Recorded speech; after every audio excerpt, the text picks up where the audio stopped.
सिंध में IBA test pass करे 33 खां 39 सैकड़ो मार्कूं खणंदड़ उम्मीदवारनि अॼु भरपूर तरीक़े सां हैदराबाद प्रेस क्लब साम्हूं एहतजाज कयो आहे। हिन हवाले सां हुननि खां ॻाल्हि ॿोल कयूं था त हुननि जो छा चवणु आहे। असां मुसलसल 2 सालनि खां इहा दाहे कंदा अचूं पिया त जॾहिं गुज़िरियल हुकूमत हिकु जेको आहे मज़बूत क़िलो ठाहियो जिन खे हार्ड एरिया जो नालो ॾेई जंहिंमें पंहिंजा नवाज़ पॉलिसी करे 32 वारनि मार्कुनि वारनि खे मुस्ताद भर्ती कयो आहे। असांखे जेको आहे सॉफ्ट एरिया जे ज़ंजीरनि में जकड़े असांखे महरूम रखियो वियो। 33 खां 39 वारा पूरी सिंध जा उम्मीदवार सरापा 2 सालनि खां एहतजाज आहियूं त असां सां इहा वेसाहगाती छो कई वई आहे। असां चाहियूं था पूरी सिंध में भर्तियुनि जे लाइ हिकिड़ो कानून लागू कयो वञे जीअं अॻ में थींदो आयो आहे। हिन 2021 में टेस्ट ॾियण खां पोइ असां जेको आहे इहे सॉफ्ट ऐं हार्ड एरिया जी पॉलिसी में जेको आहे नज़रअंदाज़ थिया आहियूं। असां इन नज़रअंदाज़ थियण जे ख़िलाफ़ु मुसलसल 2 सालनि खां सरापा एहतजाज आहियूं। असांजो एहतजाज इहो ई आहे त मतिलबु 33 ते पास कयो PST GST जे हवाले सां असांजो इहो ई मौक़िफ़ आहे।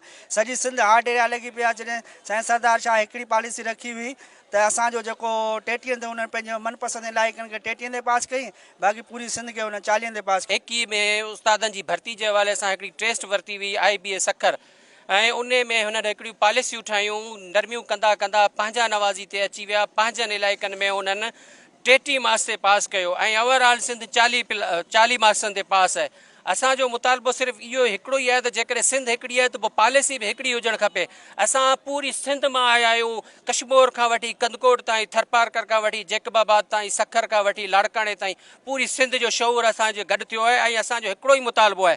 असां सिंध में रहूं था, असांजो डोमिसाइल सिंध जो आहे, असां को ॿाहिरि जा न आहियूं। असांजो एहतजाज जेको आहे सॼी सिंध जेका आहे सरापा एहतजाज थी हिते हैदराबाद प्रेस क्लब ते आई आहे। कश्मीर खां केटी बंदर ताईं मुख़्तलिफ़ ज़िला आहिनि, मुख़्तलिफ़ ज़िलनि जा मुख़्तलिफ़ माण्हू आहिनि। वण जी काठी आहे। उन्हनि जेको पोयां पोयनि जी जेका गवर्नमेंट हुई 15 साल खां जिन जी गवर्नमेंट अचे पई। मुसलसल असां 2.5 सालनि खां सरापा एहतजाज आहियूं पूरे सिंध में। हालांकि त कराची में असीं जेको आहे वज़ीर आला हाउस में बि तक़रीबन 10-12 दफ़ा असां पुरमन तरीक़े एहतजाज वियासीं।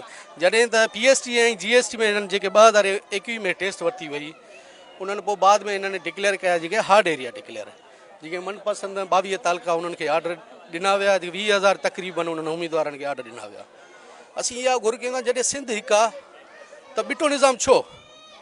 ही भला पढ़ियल लिखियल नौजवान जेके सिंध जा जेके इहा आहिनि वीचारा मारूड़ा ग़रीब मिसकीन पढ़ियल लिखियल आहिनि, अचो तव्हां हिननि खां टेस्ट वठो, तव्हां हुननि खे बि वठी अचो जेके तव्हां भर्ती कया आहिनि 40, 50, 60 वारा, तव्हां हिननि खां टेस्ट वठो, अचो हिननि सां कॉम्पिटिशन कयो।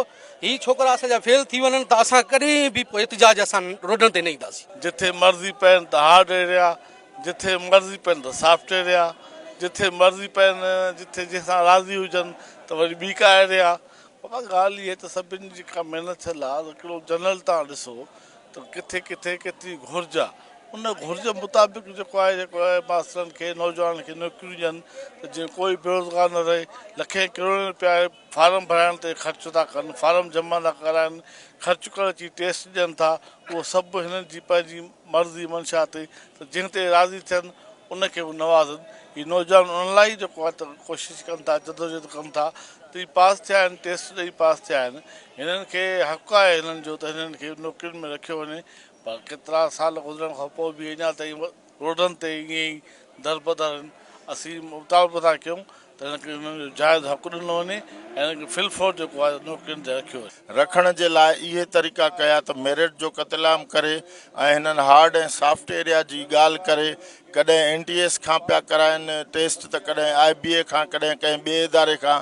इदारनि खे त लताड़ींदा आया पर जेको आहे सो हेॾां वॾी जेका हिननि लताड़ कई उहा जेका आहे उहा पोरियत माण्हुनि जी कई, मिडल क्लास जी कई, मज़दूरनि ऐं हारियुनि जी कई। उन जे करे जेको आहे सो अवां ॾिसंदा त हे हज़ारे माण्हू आहिनि जेके वॾे अरसे खां जेको आहे सो एहतजाज पिया कनि, कोर्टुनि जा दर पिया खड़काइनि, पर अञा ताईं उन्हनि खे किथां बि इंसाफ़ नथो मिले। असां घुर था कयूं त फौरी तौर जेके बि IBA जी टेस्ट में पास थियल उम्मीदवार आहिनि उन्हनि खे जेको आहे सो बराबरीअ जे बुनियाद ते बहाल कयो वञे। असां उम्मीदवारनि सां ॻाल्हि ॿोल कई, तव्हां हुनजी ॻाल्हि ॿोल ॿुधी। हुनजो चवणु आहे त हिकु सिंध हिकु पॉलिसी तहत हुननि खे बि पंहिंजे रोज़गार जो मौक़ो फ़राहम कयो वञे ऐं सिंध हुकूमत बिठी पॉलिसीअ खां परहेज़ करे